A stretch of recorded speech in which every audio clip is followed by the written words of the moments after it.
दो नंबर के क्वेश्चन में देखते हैं बच्चों, छठवां नंबर क्या कहता है सवाल। दो नंबर के क्वेश्चन में 15 मीटर भुजा वाले एक वर्गाकार घास के मैदान। अब देखिए एक वर्गाकार घास का मैदान आपको बना लेना है समझने के लिए।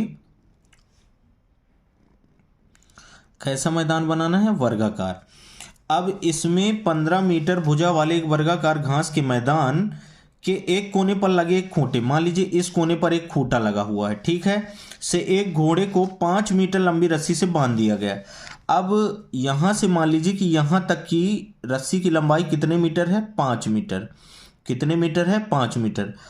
अब आपसे पूछा है कि रस्सी से बांध दिया गया है, ज्ञात कीजिए कि मैदान के उस भाग का क्षेत्रफल जहां घोड़ा घास चर सकता है।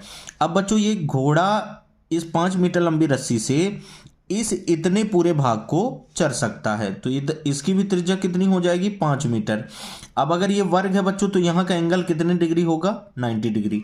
तो हमें चूंकि ये घास घोड़े द्वारा जो जितना भाग घेरा गया है चरने वाला, ये तो एक त्रिज्यखंड का निर्माण कर रहा है, तो आपको कुल मिला के त्रिज्यखंड का क्षेत्रफल निकालना है। तो आपने इसे कुछ कुछ ऐसे सॉल्व किया होगा कि यहाँ त्रिज्यखंड की त्रिज्या, त्रिज्यखंड की त्रिज्या, त्रिज्या को आप जानते हैं आर से लिखा जाता है। आर कितने सेंटीमीटर है? 5 मीटर। मैं थोड़ी स्पीड में बच्चों करूंगा, आप लोग देख लीजिएगा। और तथा कोण अगर थीटा लिखें आप तो थीटा कितने डिग्री होगा? 90 डिग्री। अब आपसे त्रिज्यखंड का क्षेत्रफल पूछा है, त्रिज्यखंड का क्षेत्रफल, यानी आप हिंदी में ऐसा भी लिख सकते हैं कि घोड़े द्वारा चरा हुआ भाग, और कोष्टक में लिख दीजिएगा कि त्रिज्यखंड का क्षेत्रफल, जो कि होता है थीटा बटे 360 गुणे पाई आर स्क्वायर। अब इसमें देखिए थीटा कितने डिग्री है? 90 डिग्री, बटे ये नंबर 6 का था क्वेश्चन, 360 और गुणे पाई की वैल्यू आप रख सकते हैं 22/7। त्रिज्या कितनी दे के रखा? 5, तो स्क्वायर है तो 5 गुणे 5। यहां से एक जीरो से एक जीरो कटेगा, 9 एकम 9, 9 चौको 36। अब देखिए यहां से और कुछ कट रहा है क्या? और कुछ नहीं कट रहा है, 2 से कट कर सकते हैं, 2 दूनी 4 और 2 गेरा 22। अब क्या कट होगा? अब नहीं होगा बच्चों, तो 11 पचे 55 ऊपर बचा है गुणे 5, और बटे में इधर 2 है इधर 7 है, 2 सत्ते कितने हो गए? 14।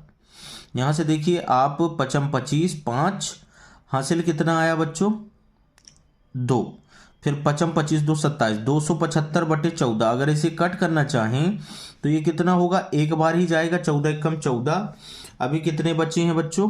14 13 27 होता है, तो 135 बना, 14 सत्ते 98 हो गया, 14 अट्ठे 112 हो गया, 14 में 9 बार, 9 बार देखिए कितना हुआ? 9 चौको 36, 6 3, 9 एकम 9 3 12, 126। तो यहाँ से देखिए 19 बार गया। और ये कितने थे अपने पास? ये अपने पास 135 थे, तो कितना बचा अभी? 26 9, 9 बचा। अब पॉइंट 90 बना, 14 सत्ते 98, अभी 2 बचेंगे, 14 एकम 14, तो 19.71 समथिंग जाएगा ये बच्चों, तो लगभग इतना आना चाहिए इसका, आप लोग देख लीजिएगा। या कि बटे में भी लिखना चाहें तो आप लिख सकते हैं 275/14 मीटर स्क्वायर का क्षेत्र घोड़े द्वारा चरा जाएगा। फिर देखिए त्रिज्या 21 सेंटीमीटर वाले एक वृत्त का एक चाप केंद्र पर 60 डिग्री का कोण अंतरित करता है, तो इसे भी देख लेते हैं। ये क्वेश्चन है अथवा का, ये अथवा का क्वेश्चन देख लीजिएगा बच्चों, चेक कर लेना है। यहां से एक वृत्त है, जैसे इसकी त्रिज्या 21 सेंटीमीटर है, त्रिज्या 21 सेंटीमीटर है। फिर वृत्त का एक चाप केंद्र पर 60 डिग्री का कोण, अगर ये त्रिज्या 21 है तो ये भी त्रिज्या कितनी होगी बच्चों? 21 ही होगी। चाप पर कितने डिग्री? चाप द्वारा केंद्र पर बना कोण 60 डिग्री है। चाप की लंबाई हमसे पूछा है, इस चाप की लंबाई पूछा है, तो देखिए यहां जानकारी दे दीजिएगा कि यहां वृत्त की त्रिज्या आर बराबर कितना है? 21 सेंटीमीटर, तथा केंद्र पर बना कोण, केंद्र पर बना कोण जो कि थीटा होता है, ये कितने डिग्री है? 60 डिग्री। अब संगत चाप की लंबाई, चाप की लंबाई जो कि होती है बच्चों थीटा बटे 360 गुणे 2 पाई आर। अब इसमें बस मान रखना है आपको। देखिए तो थीटा की वैल्यू कितनी है 60, तो आपने रख दिया 60 बटे 360 डिग्री गुणे 2 गुणे पाई की वैल्यू कितनी 22/7 और गुणे त्रिज्या का मान कितना है बच्चों 21। यहाँ से देखिए 0 से 0, 6 कम 6, 6 छंग 36, 7 से कट के कर दीजिए तो 7 त्रिक 21। अब यहाँ से 3 से कट करेंगे 3 दूनी 6, 2 से 2 भी कट जाएगा तो केवल बचेगा 22 सेंटीमीटर और यही आपका क्या होगा आंसर। तो कुछ इस प्रकार से इस क्वेश्चन को करना था बच्चों। अब चलो हम लोग स्पीड में देख लेते हैं इन क्वेश्चन को। 7वां नंबर क्या बोला है, हम एक पासे को एक बार फेंकते हैं, ज्ञात कीजिए 4 से बड़ी संख्या प्राप्त होने की प्रायिकता और 4 से छोटी संख्या प्राप्त होने की प्रायिकता। बहुत ही आसान क्वेश्चन है बच्चों, आपसे बना होगा ये। तो यहाँ आपको लिखना है 7वां नंबर में कि एक पासे को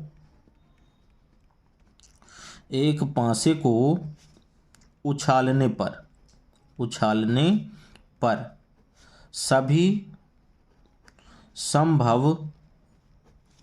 सभी संभव परिणामों की संख्या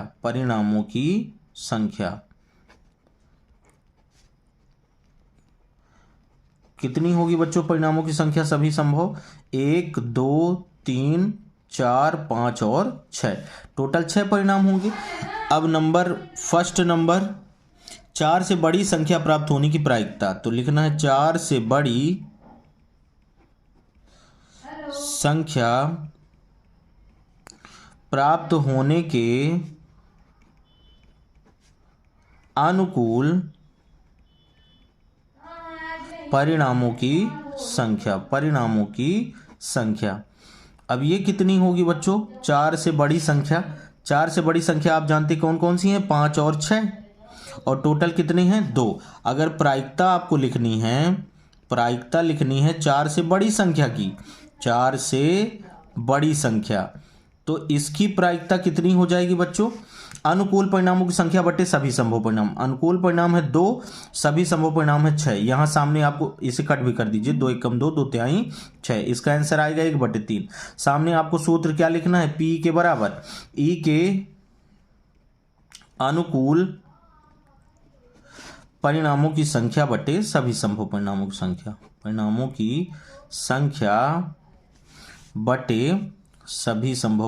की संख्या। इस फार्मूले का इस्तेमाल करना था, सभी संभव परिणामों की संख्या। अब इसका दूसरा वाला भाग देख लीजिए बच्चों। दूसरा भाग क्या है, दूसरा भाग है कि 4 से छोटी संख्या प्राप्त होने की प्रायिकता। तो आपको लिखना पड़ेगा दूसरा नंबर में कि 4 से छोटी संख्या के अनुकूल परिणामों की संख्या। आप देख रहे हैं बच्चों 4 से छोटी कौन कौन सी संख्याएं हैं, 1 2 3, केवल 3 संख्याएं, 1 2 3, अनुकूल परिणाम हो गए 3। अब आपको प्रायिकता लिखनी है, प्रायिकता किसकी लिखनी है, 4 से छोटी संख्या की, 4 से छोटी संख्या।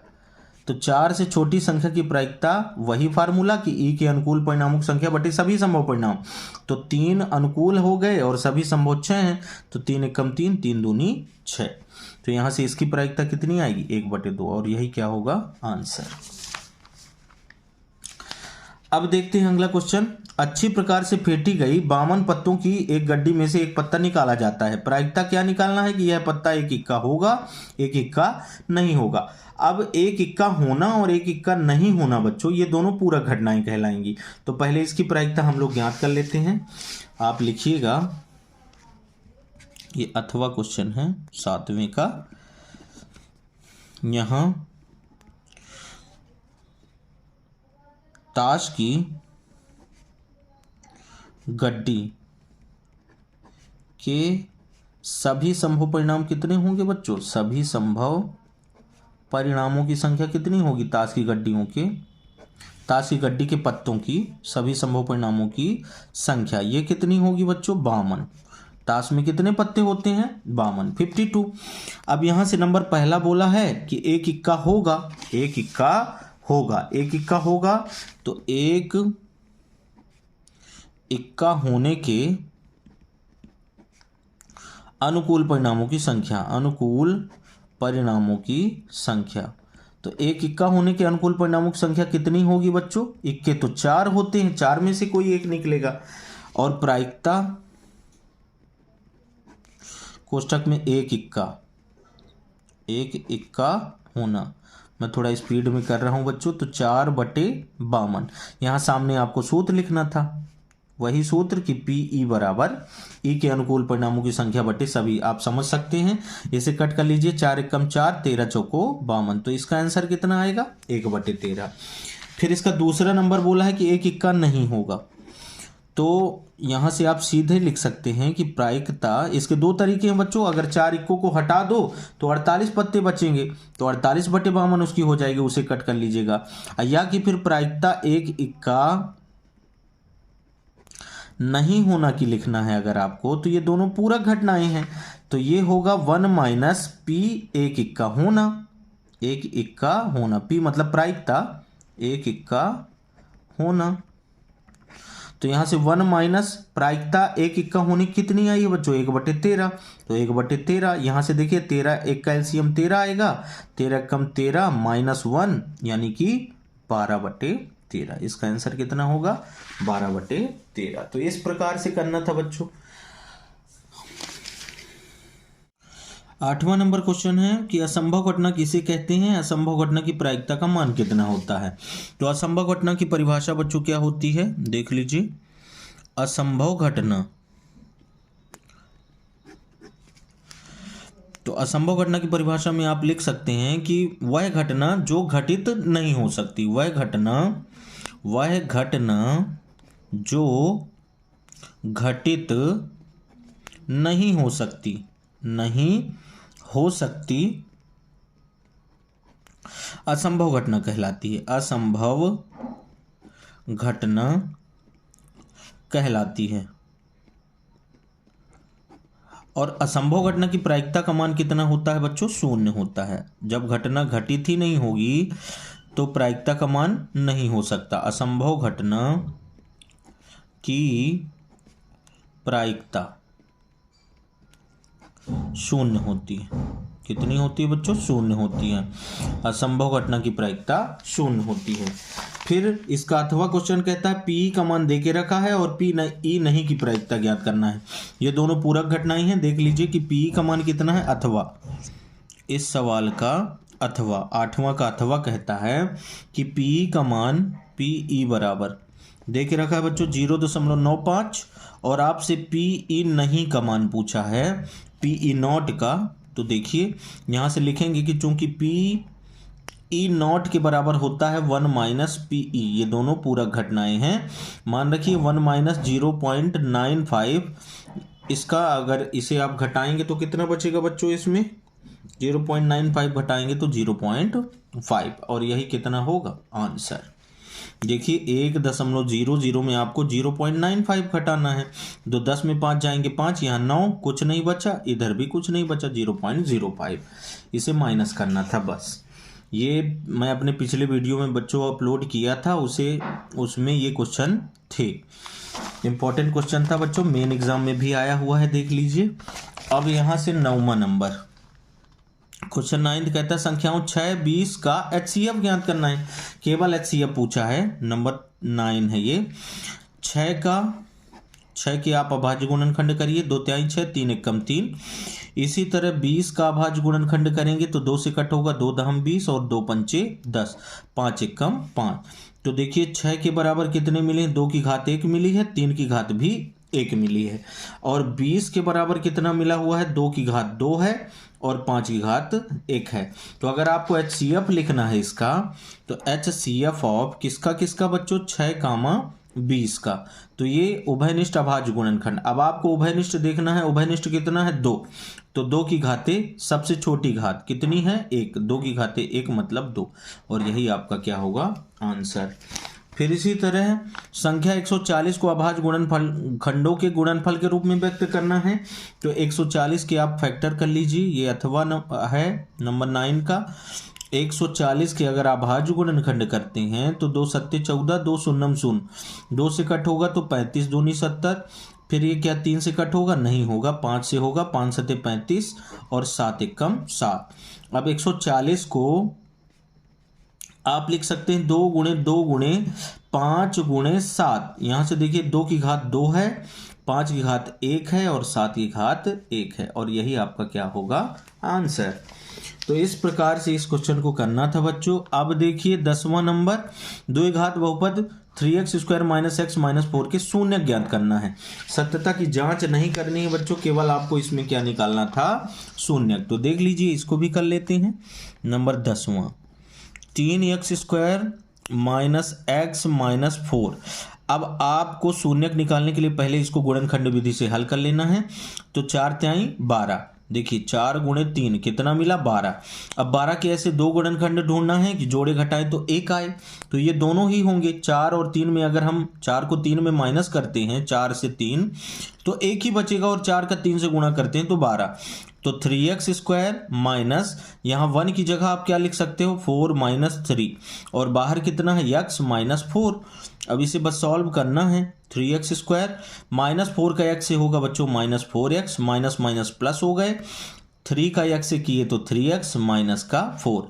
अब इन दोनों से कॉमन करिए, देखिए x के अलावा कुछ कॉमन नहीं होगा, तो अंदर बचेगा 3x - 4, प्लस यहाँ से देखिए दोनों में कुछ कॉमन नहीं, मतलब 1 तो कॉमन कर सकते हैं, तो 3x - 4 बचेगा। अब 2 बार लिखा हुआ है 3x - 4, एक बार लिखिए, और दूसरे ब्रैकेट में कितना बचेगा, x + 1। अब आपसे शून्यक पूछा था, इसमें क्या पूछा है, शून्यक। तो यहाँ लिख सकते हैं आप कि शून्यकों के लिए, शून्यकों के लिए। अब शून्यकों के लिए बच्चों इन दोनों को 0 के बराबर रखना पड़ेगा। तो यहाँ से 3x - 4 के बराबर 0, या x + 1 के बराबर भी 0। यहाँ से 3x बराबर माइनस का 4 उधर गया तो प्लस का हो गया, या x बराबर प्लस का 1 उधर जाएगा तो -1। यहाँ से x बराबर 3 गुणे का उधर बटे में कर दीजिए, 4/3, या x की वैल्यू 1 - 1 मिल ही चुकी। तो यही आपके क्या होंगे, आंसर। देखिए बच्चों, एक द्विघात बहुपद ज्ञात कीजिए जिसके शून्यकों का योगफल 4 एवं गुणनफल 1 है। तो देखिए शून्यकों का योगफल जिसे लिखा जाता है alpha plus beta. Alpha plus beta की वैल्यू कितनी दे के रखा है, 4, और अल्फा इंटू बीटा इसकी वैल्यू लिखा है 1, यानी गुणनफल की वैल्यू कितनी है, 1। अब द्विघाती बहुपद आपको लिखना था, द्विघाती बहुपद। द्विघाती बहुपद क्या होता है बच्चों, देखिए x² minus alpha plus beta into x plus alpha into beta. अब इसमें आपको मान रखना है x² minus alpha plus beta की वैल्यू कितनी है, 4, बाहर कितना है x, plus alpha into beta कितना है, 1। यही आपका क्या हो जाएगा, आंसर। छोटे छोटे सवाल थे बच्चों, 2-2 नंबर के। अब 11वां नंबर है कि निम्नलिखित समीकरण युग्म के लिए a1/a2 b1/b2 c1/c2 के अनुपात ज्ञात कीजिए और बताइए कि हल संगत है या असंगत। इसे यहीं पे कर लेते हैं। यहाँ देखिए a1/a2 की वैल्यू कितनी दे के रखा है बच्चों, ध्यान से देखिए आप, 5/7, 5/7। b1/b2 देख लीजिए, b1/b2 इसका मान कितना है, -4/6, -4/6। इसे कट करिए, 2 दूनी 4, 2 तिहाई 6, इसकी वैल्यू आई -2/3। और c1/c2 कितना दे के रखा है, c1/c2 है 8/-9।